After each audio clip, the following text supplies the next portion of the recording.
Делегация Госсобрания Илтумен во главе со спикером парламента Петром Гоголевым посетила Тампонский район. Так, рабочая группа побывала в Ингинском наследии, где депутаты осмотрели здание школы, которое находится в аварийном состоянии. Температурный режим ниже нормативного, из-за чего занятия проходят в спортивном зале на втором этаже. Также осмотрели интернат и спортивный зал села.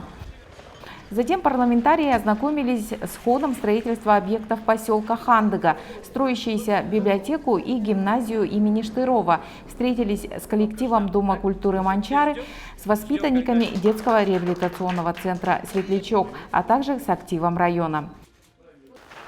Далее группа во главе со спикером парламента Петром Гоголевым побывала в селах Кресхалджай и Мегина-Алдан. В селе Кресхалджай делегация Госсобрания Илтумен возложила гирлянду и цветы памятникам героя Советского Союза Федора Охлопкова и его жены, матери-героини Анны Охлопковой. Депутаты посетили объекты социальной сферы и жилищно-коммунального хозяйства, побывали в спортивном зале, который был построен около 40 лет назад. Далее делегация Госсобрания Илтумен посетила Чурапчинский улус, где состоялась встреча с руководством Государственного института физической культуры и спорта. В Чурапчинском улусе выстроена устойчивая система непрерывного физкультурного образования. Также Чурапчинский институт является единственным вузом, обеспечивающим научно-методическое сопровождение и подготовку высококвалифицированных спортсменов по национальным видам спорта.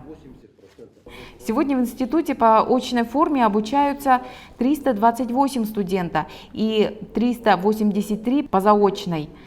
Среднее профессиональное образование получают 56 молодых спортсменов из 26 улусов республики, а также из республики Тыва, Краснодарского края и Узбекистана. Петр Гоголев отметил, что на последнем пленарном заседании Госсобрания Илтумен народные депутаты Якутии приняли госбюджет республики, который остается социально ориентированным. По его словам, участие республики в укреплении материально-технической базы института, несомненно, является приоритетным направлением.